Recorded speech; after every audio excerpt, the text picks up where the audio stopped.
Le 6 avril 1921, en Kamba, dans l'ouest du Congo belge, Simon Kimbangu déclenche sans le vouloir un mouvement d'éveil spirituel.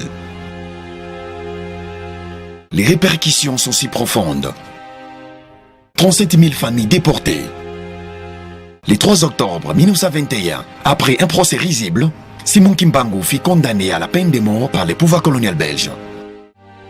120 coups de fouet par jour pendant 30 ans de prison. Est-ce une faiblesse?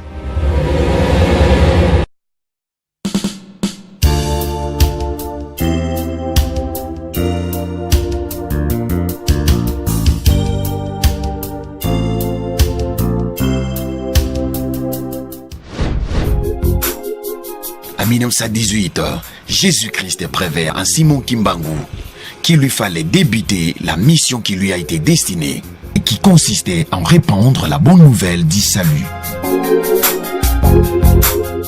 Simon Kimbangu, mon peuple est infidèle. J'étais choisi pour témoigner de moi et pour les conduire sur la voie de la vérité et du salut. Ta mission sera difficile, mais ne crains rien, car je demeurerai toujours à tes côtés. Le mercredi 1er juin 1921, les commissaires des districts du Bas-Congo ordonnent l'arrestation de Simon Kimbangu. Le samedi 10 octobre en Banzansanda, lors d'un culte matinal, Kimbangu informa la foule que l'esprit lui a révélé qu'il était temps de se livrer aux autorités coloniales belges. Le soir du lundi 12 septembre 1921, en Kamba, Simon Kimbangu fut arrêté sans résistance par un agent colonial belge, Snook.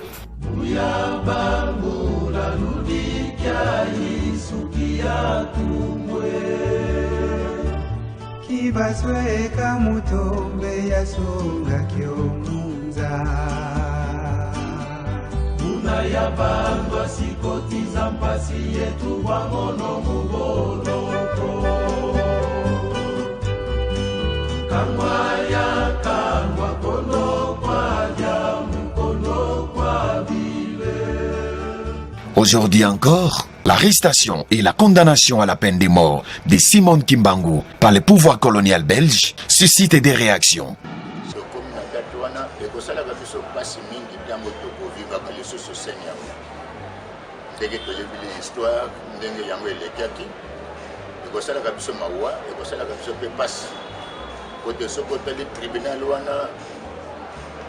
Tata Simon Kimbangu est vraiment injuste. Tata Simon Kimbangu, il est ayaki pona kosakola sango malamu ya nkolo na biso Yesu Kristo. Azalaki kote ya batu, batika kosala mabe, batika bakisi, batika kindoki, bamipesa na kati na bolingo, mipesa na losambo, babatela mibeko na Nzambe. Donc ayaki kote ya sango malamu ya nkolo na biso Yesu Kristo. Nena komona ke mutu oyo aye kosakula sango malamu ya nkolo Yesu, bakangi ye, basambisi ye, bakati ye boloko yeliwa injustement. On dirait qu'il y a qui criminel. Ye ayaki la mission oyo bapesaki ye epai ya nkolo Soasia po ete aya kobundela loposo loyindo mpe mutu nyonso na le monde entier mpona justice ezala te. Alors vi bamateyo aye yango nde esalaki pasi parce que na ntango wana mindele ezalaki lilobaka bango nde bango mutu mwindo ozalaki na likambo meme akoloba te. Alors na yango wana journée wana soki ekomi to avant jour wana ngai esalaka nga susi mpe sengo susi mpona nini ya pasi kotala moto oyo asali likambo te, moto ayebi likambo te, azolandela roi ya loposo to ya moto kati na mokili azala malamu, me bato bakangi ye, babeti ye, mpe basengi na bato bakondane ye na liwa. Data le 3 octobre ya solo ezalaka date moko ya pasi. Soki tutali tozalaka te tozoli tala baimage tozoyoka ndenge baparent bayebisaki biso ti ndenge bateyaka biso eza date moko ya pasi mpe ya mawa. Me mpona mokolo na lelo epai na ngai ezalaka date moko esengo. Vraiment, date ça le 3 octobre, pour nanga ezalaka date moko ya tristesse. Parce que nakanisaka plus injustice oyo ba pouvoir colonial belge esalaki epai ya papa Simon Kimbangu.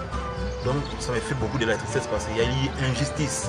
Remontons dans les temps au fil des siècles à Bethléem où naquit Jésus-Christ, le Fils de Dieu. 30 ans après sa naissance, il commença son ministère.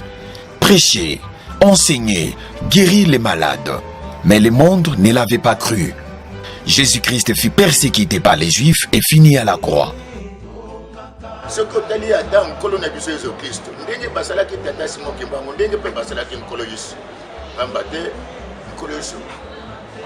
Koselaki ye makambo, bakangi ye, bapesi ye pasi. Sokande bango bayaki mpona koteya biso bato.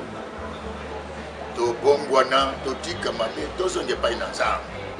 alakisaki bonzambe eza faiblesse te oyo biso tomonake pourquoi fala sala likambo te ezali mission bapesaki ye fo accomplir te sala boye bazalaki mpe kolela kosimasi ya ye mo alelaki ah papa otiki nga boye mpona ye aleli ntina eli me aza mwana na nzambe me lokola ezali oyo eza destin balobaki kende sala boye atosi kende sala boye kolesimasi ya bamatch likolo azalaki à l'aise alobi nzambe okano nesalama batufa à l'aise eza faiblesse te mais eza force spirituelle oyo esalami ete moto amona bokonzi na nzambe nzambe alingaki esalaki bongo ote tokoki kozandakisa ya nkolo na biso yesu kristo ntango bakangi nkolo yesu pierre apôtre na ye abimisaki mbeli akataki malukusu litoyi me nkolo yesu apamelaki pierre abi kosimba mbeli te ezongisa mbeli na yo akamataki litoyi ya malukusu azongisaki yango mpe alobaki na pierre soki ezalaki mpona ntina na kobunda nde tata na ngai akokaki kotinda basoldat me ezali kaka mokano ndenge bayokanaki esengeli eleka bongo tata Simon Kimbangu anyokama ndenge nkolo na biso yesu kristo anyokamaki mpona kosikola biso bato. Les sacrifices suprêmes de Jésus-Christ, Simon Kimbangu et Diangendang Kuntima le 29 juillet à Lukulu est devenu aujourd'hui la raison de vivre de tout un peuple. La joie des Kimbanguistes et du monde entier.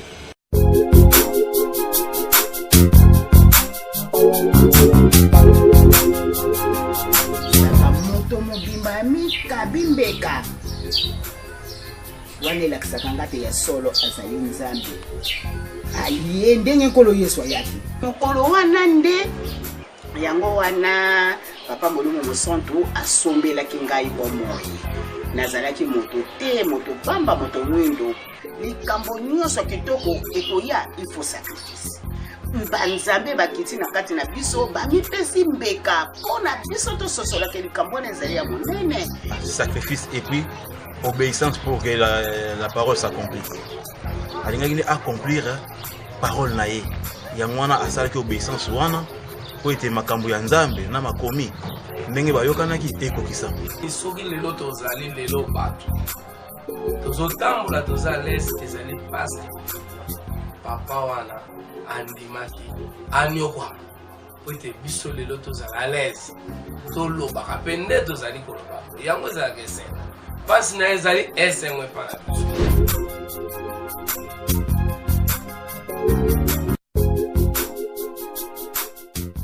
Donc ngana ko senga kaka na biso bakembangisa tozala molende toyika mpiko tolanda maye nyonso tata Simon Kimbangu kiangane azali kosenga na biso azali kotinda biso kote tokoka koyingela na kati na bokonzi na biso oyo 3 octobre 2011, officiels congolais et du monde entier reconnurent l'innocence et la grandeur de Simon Kimbangu et lui réhabilita à Longinaye.